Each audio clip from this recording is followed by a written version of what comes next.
Apreciado amigo, amiga y hermana, agradezco a Dios por cada uno de ustedes y por continuar escuchando y compartiendo las reflexiones bíblicas. Una vez más contigo, misionero Núñez Estrella. Bienvenido, bienvenida a la reflexión de hoy con la Biblia abierta. Para esta ocasión, la manifestación de la gracia. Recuerde visitar y suscribirse a mi canal de YouTube, Dr. Núñez Estrella, para temas de medicinas o mensajes bíblicos. Todo para la gloria de Dios. La reflexión bíblica de hoy la encontramos en Tito capítulo 2, versículo 11 hasta el 14. Porque la gracia de Dios se ha manifestado para salvación a todos los hombres, enseñándoos que, renunciando a la impiedad y a los deseos mundanos, vivamos en este siglo sobria, justa y piadosamente, aguardando la esperanza bienaventurada y la manifestación gloriosa de nuestro gran Dios y Salvador Jesucristo, quien se dio a sí mismo por nosotros para redimirnos de toda iniquidad y purificar para sí un pueblo propio, celoso de buenas obras. Es característico del apóstol Pablo cambiar de una nota teológica cuando trata de la conducta, ya que las consideraciones doctrinales nunca están lejos en su discusión. Y aquí utiliza el término la gracia de Dios para resumir todas las acciones de Dios a nuestro favor. Hay una íntima relación entre ética y teología, entre la vida sana y la fe verdadera. Pero aquí en estos 4 versículos forman una hermosa ilustración de nuestra salvación. Pero al admirar esta perla literaria, no debemos dejarla de su engarje. Pablo ha estado apremiando a todos los miembros de la familia de Dios a una conducta consecuente. El poder para vivir la vida cristiana viene del Espíritu Santo, por el hecho de que Jesucristo murió y nos rescató del pecado y hemos sido liberados del control del pecado. Él nos da el poder y la comprensión para vivir de acuerdo a su voluntad y hacer el bien. Entonces miraremos hacia adelante esperando el regreso maravilloso de Jesucristo con ansiosa expectativa y esperanza. Pero en este versículo, porque la gracia de Dios se ha manifestado, aquí la gracia de Dios es virtualmente sinónimo del Hijo de Dios. La gracia de Dios se ha manifestado en la visita del Señor Jesús a nuestro mundo y de manera especial cuando se dio a sí mismo por nuestros pecados. Se apareció para la salvación de todos los hombres. Su obra sustitutiva es suficiente para la redención de todos. Se hace a todos un ofrecimiento genuino de perdón y de salvación, pero únicamente los que le reciben en verdad como Señor y Salvador son salvos. No hay sugerencia ni aquí ni en ningún otro pasaje en la Biblia de que al final todos serán salvos. La salvación universal es una mentira, podría decir, de Satanás, del diablo. Aunque la salvación se ofrece a todos, será obtenida solamente por aquellos que pongan su fe en Jesucristo, no como lo dicen como una salvación universal.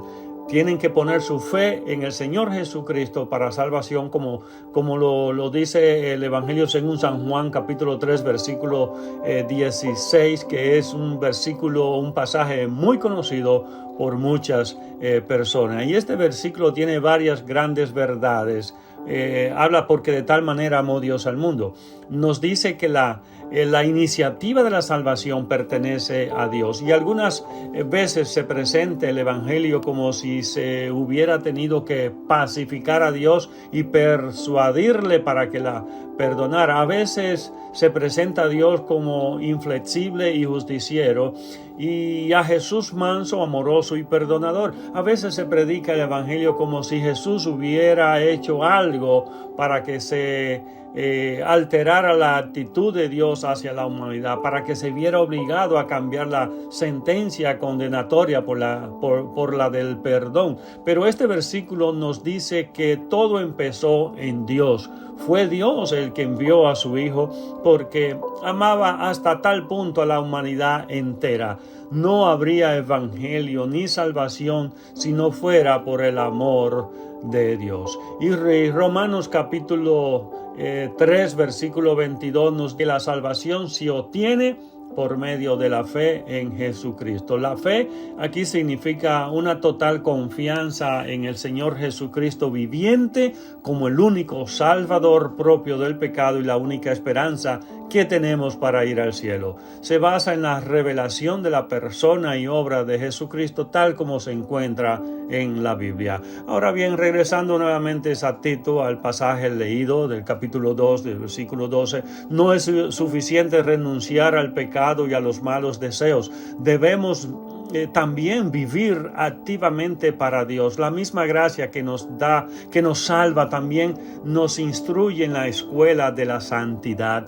Hay cosas inaceptables para esta escuela a las cuales debemos aprender a renunciar. La primera es la impiedad, lo que significa irreligión, y la segunda es deseos mundanos. No solo pecados sexuales, también la codicia por las riquezas, el poder, el placer, la fama o cualquier otra cosa que sea esencialmente mundana. Del lado positivo, la gracia nos enseña a vivir de manera sobria, justa y piadosa a la pura luz de su presencia. Y estas son las virtudes que deberían caracterizarnos en este mundo, donde todo a nuestro alrededor va a ser disuelto. Y este mundo es el camino de nuestra peregrinación, no nuestro hogar final. Mientras vivimos como extranjeros en el mundo, somos inspirados por una gloriosa esperanza, la manifestación de la gloria de nuestro gran Dios y Salvador Jesucristo. Entonces, debemos entender por eso el arrebatamiento, cuando Jesucristo aparecerá en la gloria a la iglesia y la llevará al cielo. ¿O se refiere a la venida de Cristo a reinar cuando aparecerá en gloria al mundo, abatirá a sus enemigos y establecerá su reino? Básicamente creemos que el apóstol Pablo está refiriéndose a la venida de Cristo por su iglesia, la esposa.